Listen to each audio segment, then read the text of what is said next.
This Torah class is brought to you by TorahAnytime.com. Okay, good evening everyone. Shalom Aleichem, Bruchim Haba. We're continuing in Masechta Nedarim, Daf Hashavua, Daf Mem Tes Amud Beis.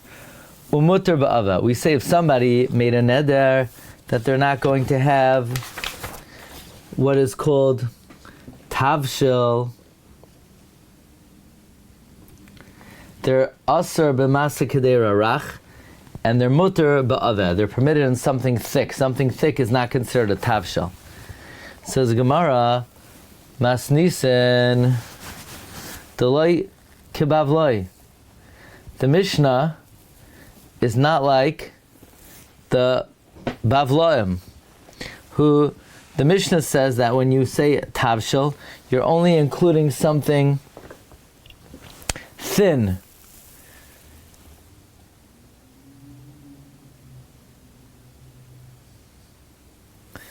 However, the Mishnah is not like the Bavloim, but because the Bavloim would eat something thick with bread. What's the reason why Tavshil only includes a food that you eat, only runny food? Why does it only include liquid food? Because liquid food you eat with bread, but it doesn't include thick food, because thick food you don't eat with bread. So this is not like the Babylonians. The Babylonians ate thick food with bread. The Amar Reb Zera, Bavloi Tipshoy, the Babylonians were foolish. The Achli Lachma B'Lachma. They eat bread with bread. They eat thick food with bread. Usually, two foods are eaten together. They're supposed to basically, each one is supposed to add a element that the other one doesn't have. You don't want to have two exactly the same foods. You want to have one hard food with a liquid food. It's not geschmack. You don't put ketchup on a sunny side egg. You know, liquid with liquid, it doesn't go. You want on a solid, it goes. If you have maybe scrambled eggs. But that's the way food works. You have two different foods, so they complement each other. But if they're just mimicking each other, then what's the point of it? But the Babylonians, they would eat thick grains with bread. Rav Chizda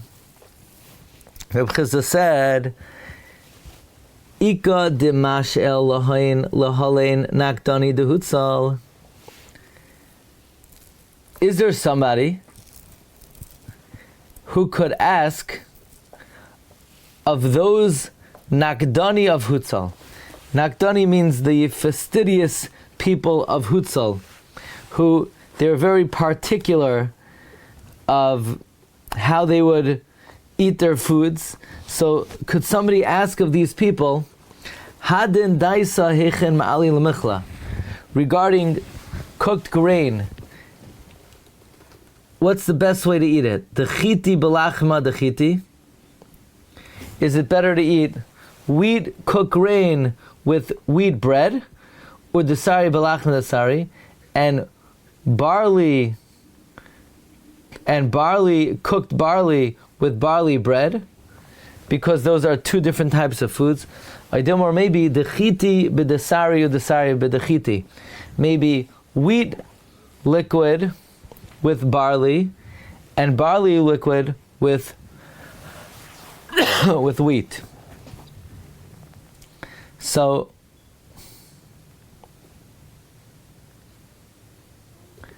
in other words, how different does it have to be?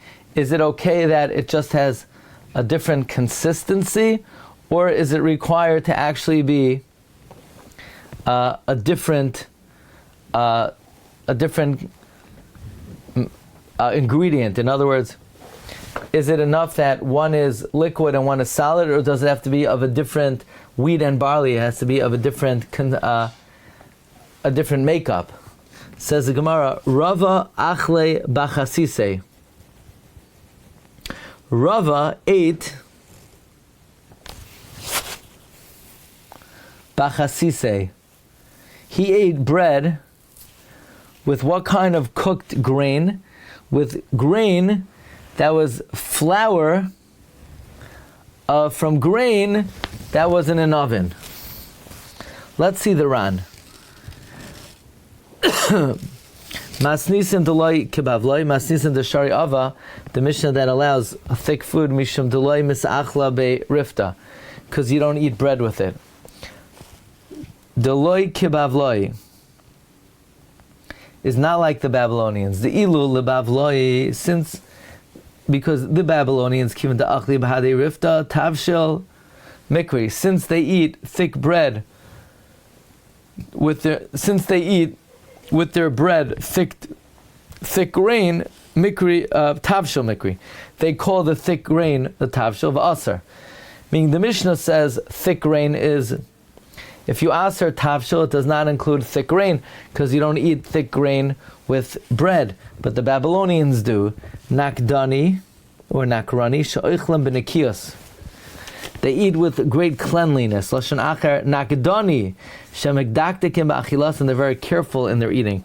Kedarmina b'perak shlosh sha'achlu, hanakdanim toivsin oisai b'kach. The nakdanim, they have that practice. Daisa meichel shalchita mevusham, a dish of cooked wheat. Okay, the Gemara continues. Rava achle b'chasi. Okay, Rava achle b'chasise. Look in the round. Dechiti b'lachma dechiti. The Rav Chizda mibnei Bavel haya. Rav Chizda was Babylonian. Shahayu oichlen pas b'daisa. He ate bread with daisa. B'chasisi. That's kemach shel klayos. The flour of parched grain. So the Gemara continues. Rabba barav huna ashkechel Rav Huna. Rabba Rav Huna, founder of Huna, the ka'achal daisa be'etzvasei. He was eating this cooked dish of grain with his fingers. Amralei, so Rabba Rav Huna said to Rav Huna, Amai ka'achal mar biyad, why eating with your hands? Use your fork. Amralei, hachi amarav, daisa be'etzvasei.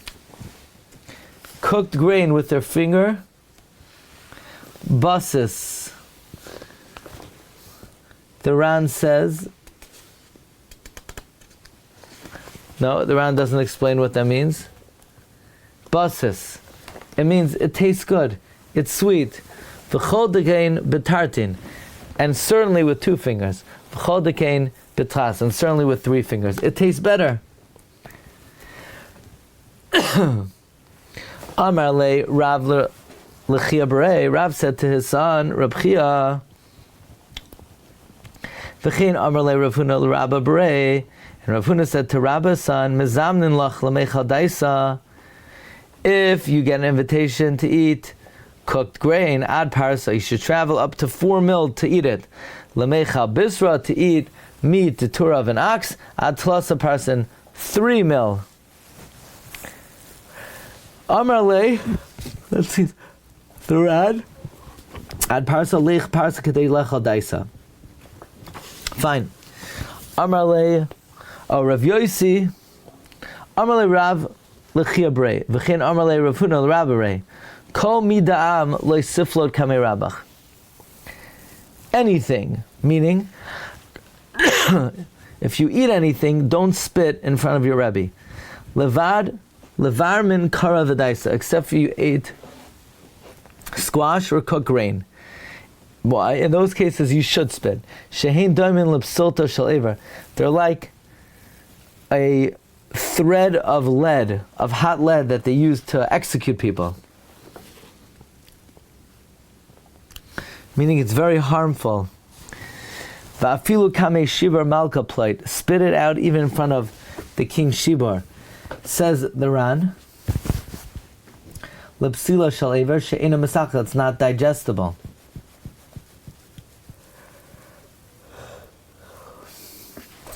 You should, so therefore it's dangerous, and therefore you spit it out even in front of King Shipar. Rabbi Yosi v'Rabbi Yehuda. Rabbi Yosi and Rabbi Yehuda, they were eating together. Chad achal daisa be'etzvasei. One was eating the cooked grain with his fingers. V'chad achal b'hutza. One was eating it with the outside of the tree, with the bark of a tree. Amar le, the achal b'hutza le the achal be'etzvasei. The one eating with the bark said to the one eating with his fingers, Ad masay atamach elenu tzayascha. Why are you going to feed me your excrement? you're sticking your fingers in the food. Under your fingernails is excrement, is dirt. It's disgusting. You're putting your dirt in the food. The one that was eating it with his fingers said to the one who was eating it with the bark, until when are you going to feed me your spit? Because what happened was, after he ate from the bark, he would stick it back into the food, so his spit would go into the food, as opposed to when he ate with his fingers, he would wipe his fingers in between. The Ran says, Behutza, beklipas eitz, the bark of a tree, machileni roikach, she'ein derech lekaneach, hahutza la'achar shenatna l'toich piv. They didn't used to wipe out the bark after it was put in his mouth, kishemachzir bakar, when it was then put in the plate. Machileni tzoya, schot tzoya shetachas hatziparnaim, the tzoya under your fingernails. Says the Ran, Rabbi Yehuda. And the kaira, he would clean his finger of the spit? Yeah, in other words, the bark, when he would double dip, he wouldn't clean the bark, but that's what the Ran is saying. She'ein derech lekanech hahutza, but it was a derech to wipe his fingers. Yes. Rabbi Yehuda, Rabbi Shimon, aisu lekamayo belusfan. Rabbi Yehuda and Rabbi Shimon, they brought before them belusfan figs. It's a kind of fig.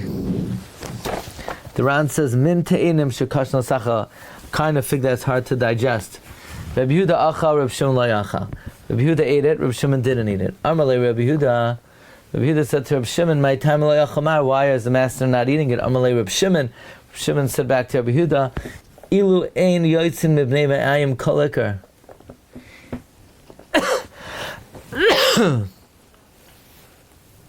Elu, these figs, they'll never come out of my intestines. Rabbi Shimon said, I'm not eating them. They'll stay in my intestines forever. Amalei Rabbi Yehuda said, Kol shekein shenismach alein lamachar. Well, then certainly you need to eat them, because then we could be samech on them tomorrow. Eat them, this way they'll stay in your system a long time and you won't have to eat tomorrow, especially if tomorrow's a fast day.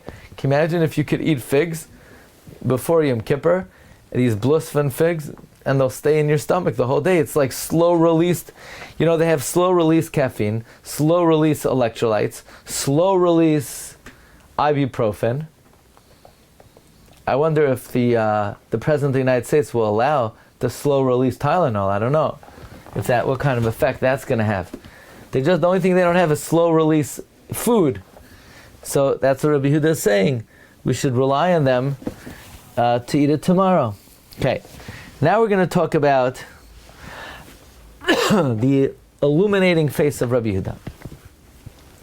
Rabbi Yehuda have a Yosef Kamed Rav Tarfon. Rabbi Yehuda was sitting before Rav Tarfon. Amar le Rav Tarfon. Rav Tarfon said, Hayoim panecha tzuhuben. Rabbi Yehuda, your face is shining today. Amar le Rabbi Yehuda says, no, Emesh yatsu avadech lasada. Yesterday, your servants went to the field. Veheviu lanu tradin. They brought us beets, meaning they bought me beets. V'achalnum b'lemacha. Ate them without salt. That's why I'm shining. If I would have eaten them with salt, my face would have shone even more. He said this out of humility. The real reason his face was shining was because of his brilliance. Says Aran Koshakain Shenismach Aleim Lamachar Shemitoch Shein Misaklen, because they're not digested. Misakvin b'meyayim, they stick around in the intestines. V'chozman she'oimdin sham. And as long as they stand there, zanen es haguf, they feed the body. Okay.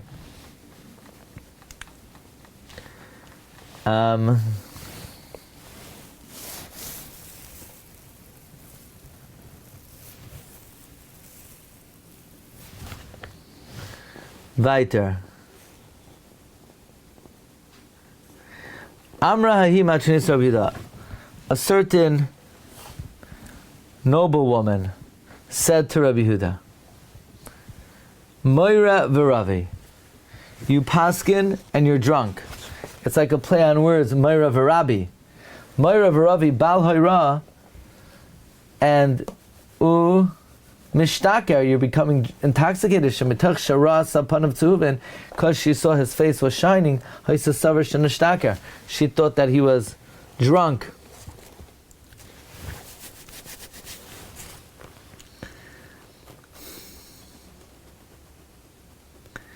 Amarle, so he said to her, no, meaning she thought his face was shining because he was drunk. He had a lot of alcohol.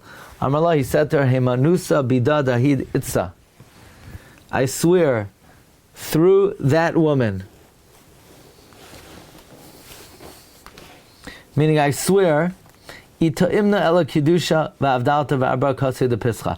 If I drank more than 6 cups the whole year, if I drank more than just kiddush, havdalah, and 4 cups on Pesach, and still v'chilgrani tzedai, I had to tie up the sides of my head, min ha-Pesach ha'atzeres, from Pesach to Shavuos, because I got such a bad headache. This is one of the proofs that one is required to force himself to drink wine for Dalet Koisais, even if it means they're going to get a splitting headache. So, in this case, the maiden said that Rabbi Yehuda's face shone because of his alcohol, and he said, "No, I don't drink alcohol." But why was Rabbi Yehuda's face shining? Ela chachmas adam tar panav. It's the countenance, the wisdom that shines a person's face. Amar le hahi tzeduki Rabbi Yehuda. Certain tzeduki said to Rabbi Yehuda, "Panecha doimin, I kemal v'ribis, I kemigdale chazirin." You look, your face looks like either you lend with interest or you raise pigs. You look like you're, in nursing homes or something. You look like, you're very, very well-to-do, and you're so happy about it, so your face is shining. Amarle, so Rabbi Yehuda said, no, bihudai tarvayo asirin, by the Jews, both of these jobs are asr. Ela esrim v'arba beis hakisi isli min beis ad bei midrasha. There are 24 bathrooms from here until the Beis Medrash, and I make sure to frequent each and every one on the way to yeshiva. And every single hour I enter all of them. I go to all 24 bathrooms every single hour.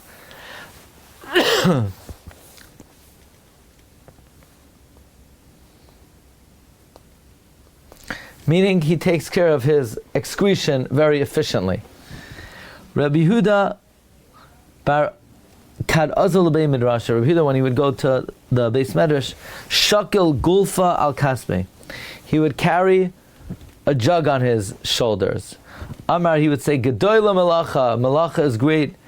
Shemechabedes es ba'alaha, it brings honor to its master. Reb Shimon, the Rashbi, shakal tzana al kasi, would carry a basket on his shoulder. Amar, he would say, Gedoyla melacha, melacha is great. Shemechabedes es ba'ala, it honors its owner. It's great to work. It's not good to be idle or to be supported by others. It is great to work. And the Mefarshim ask, the Rashbi said this? He's the one who said, Manichin chaye olam v'oiskin b'chaye shah. He's the last person to commend work. And here he's speaking about the virtues of hard labor. He's the one who said that one has to be engrossed full-time in learning without any occupation. So, if I'm not mistaken, the Steichemet answers, this Gemara is talking about after he came out of the cave. After he came out of the cave, he revamped his perspective on work. He understood the redeeming qualities of work. Weiter. The Bisud Rabbi Yehuda Naktas Amra. Rabbi Yehuda's wife went out to the store and she bought wool of the Glima Dehutvi. She made a cloak of the Glima Dehutvi. She made a special coat. I don't know what the word Hutvi means. See the Ran. The Ran says, because they're very profitable. Pneim tzuhuvim, their face shines. Golfa, kan a jug v'hayu maviyah l'beis hamedrash. You'd bring it to the beis medrash kadei sheyeshav alav, to sit on it. Shem mechabedes es ba'alel shelo hayu yoshev al gabei karka. Work is great. It honors those who engage in it, because he wouldn't sit on the floor. Okay, duhutvi glima chashuva, a special cloak. So she bought wool and she made a special cloak. Kadnafkas l'shuka makasube. When she would go out to the market, she would wear it. Kadnafak Rabbi Yehuda l'tzliya, when Rabbi Yehuda would go out to daven, he would go out and daven and wear it. It was a dual gender cloak. When he would cover himself in this cloak, he would make the bracha, Baruch she'atani me'al. Blessed is him who wrapped me in a robe. See the Ran? She'atani me'al she'chasha be'inav k'me'al. This shmata was chashav to him like a me'al. Now I don't know what bracha he made. Why did he make this bracha? We never say that bracha. If you buy a nice suit, you should say Baruch she'atani b'chashav suit, 3-piece suit. Anyway, Zim nechad gazer Reb Shimon Gamliel Tanisa. One time Reb Shimon Gamliel decreed a fasting. Rabbi Yehuda loy asel lebeit Tanisa. Rabbi Yehuda did not come. He didn't come. Usually the Chachamim gather in a special place of the Tainis Amrin Lei. So they said to him, Loi Islay Kisuya. They told Reb Shimon Gamliel, don't take it personally, he doesn't have clothing. Shadar le glima v'le kabel. They sent him clothing and he didn't accept it. They sent him clothing, but he didn't want it. So what happened? Dali tzifta. He lifted up the mat, and he said to the agent, Chazi ma'ika, look what's here. Meaning there were coins under the mat, and that was miraculous. The coins magically appeared. So he says, look, I have money to buy a cloak. I don't want to get hana in this world, and therefore I'm not taking the cloak that they send me. And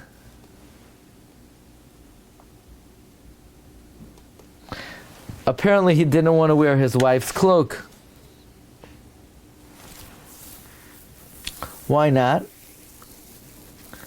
That's a question. Maybe she was shopping at the time, so he didn't have the cloak, and he didn't want to be nana from what they were giving him, so he just demurred. He just turned down the offer. Okay, we're going to hold it over here. So Baruch Hashem, we did this week. Next week is Agadata, the Gemara about Rabbi Kiva, and thank you very much for joining. Gute Nacht. Agamar Chasima Tova. On the Erev Kippur, we talk about what? eating food. Oh, very good. You know what? Actually, the next Gemara is about Rabbi Akiva, and Rabbi Akiva is mamish.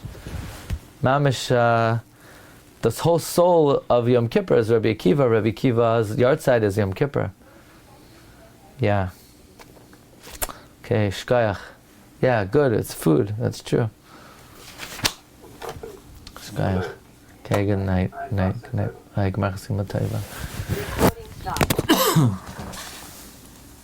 You've just experienced another Torah class brought to you by TorahAnytime.com.